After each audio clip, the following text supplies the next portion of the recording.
Hello and happy Wednesday.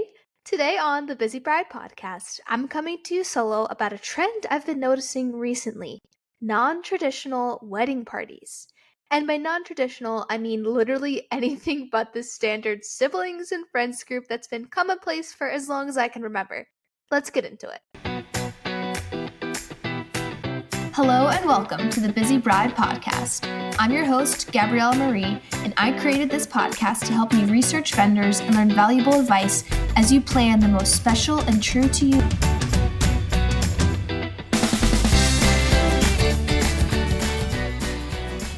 Okay, so a lot of couples are still sticking with the traditional bridesmaids and groomsmen thing for their wedding day, but there have been some couples recently that are mixing it up in a bunch of different ways.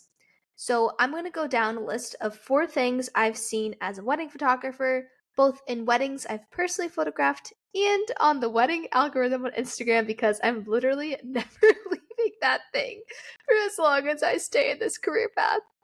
Oh, okay. Number 1 is bridesmen and grooms ladies. Mixing this up from the traditional bridesmaids and groomsmen. Man, that's a tongue twister. The traditional bridesmaids and groomsmen. Yes.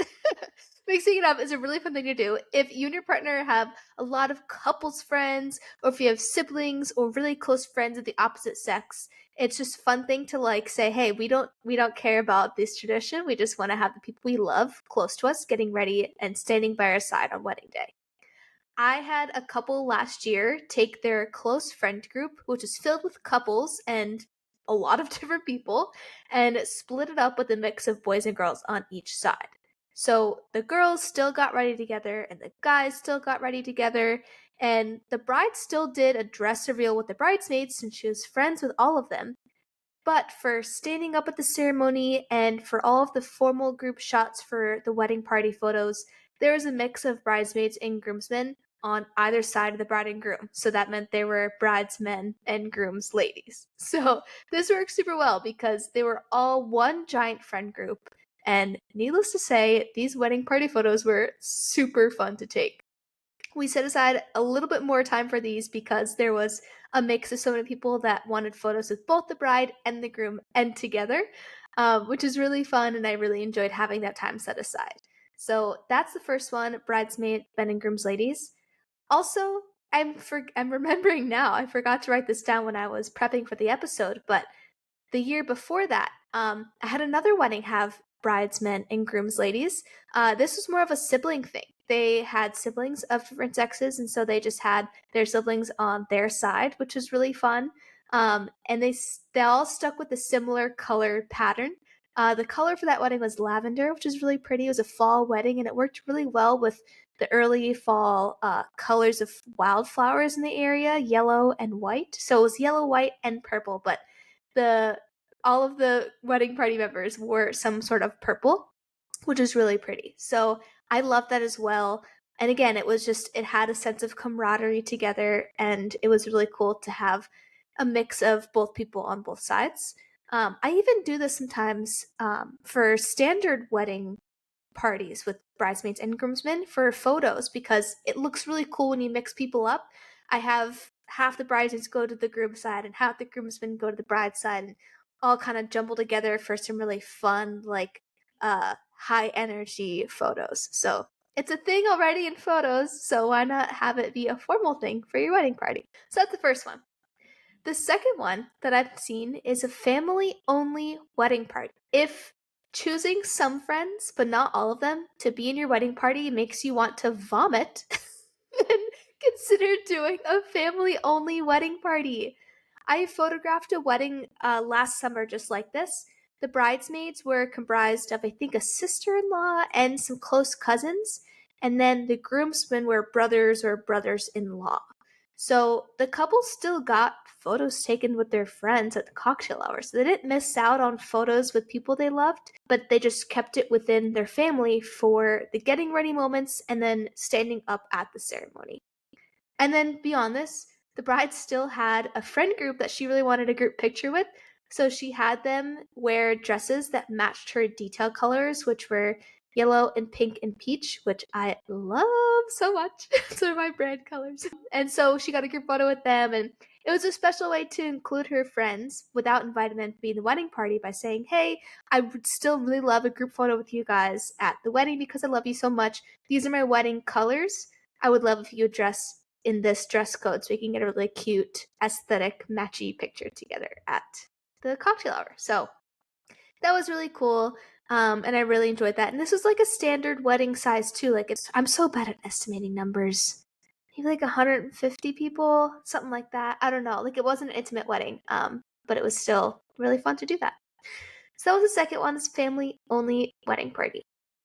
The third thing I've seen, and I can't remember if I photographed a wedding like this for the life of me, but I have seen this on social media, is having your wedding party sit for the ceremony instead of standing up next to you in a line.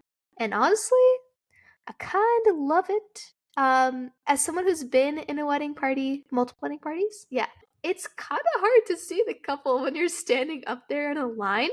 And you have to kind of like turn your head to the side and like, I don't know, it's kind of weird. And as the photographer, it's really difficult to get full body shots of the wedding party during the ceremony, capturing their full outfit if the venue is restrictive on space for the ceremony. Like if there's not space on the sides to walk up and get photos from the sides, then it's, unless I'm like right up there in the center blocking everybody's view, it's pretty much impossible, or have a balcony, then it's pretty much impossible to get everybody's like full outfits. So that's kind of like the perspective of both sides. And then also having your wedding party sit for the ceremony gives them a front row view to watch you as you recite your vows, which is so special because, again, they may only be able to see if they're standing behind you.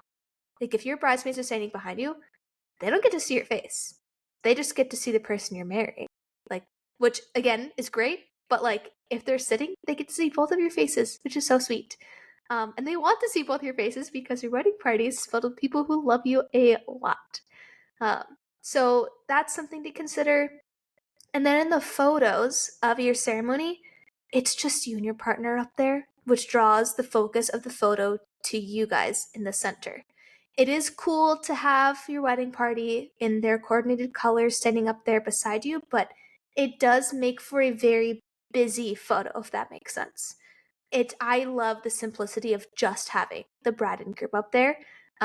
Really just draws the focus into you guys. And again, your wedding party gets to watch both of your faces as you recite your vows and prepare to marry each other. So with this, you can still get ready with your wedding party.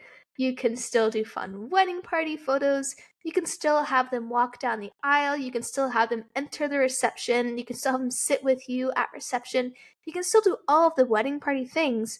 This is just an alternative to the wedding tradition of them standing up beside you, because they're still supporting you all day long, but they're just not standing next to you and not seeing your face for the ceremony. So I think it's a really cool option that you may not have thought of before that has some really compelling points to it.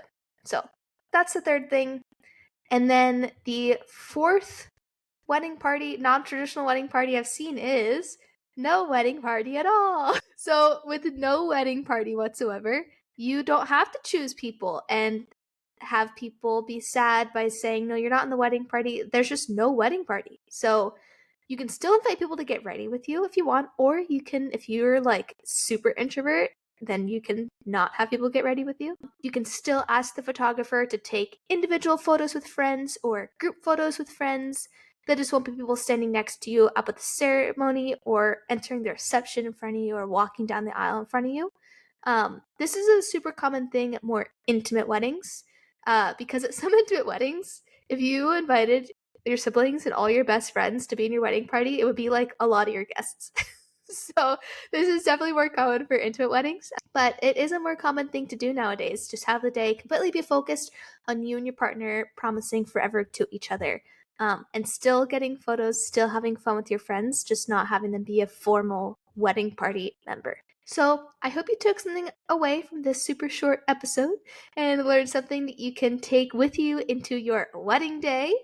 Make sure you share this episode with a friend who is considering a non-traditional wedding party and tap that follow button so you don't miss out on future wedding tip episodes. So thank you so much for listening. I appreciate your time. Now go hug your person, and I will see you next Wednesday.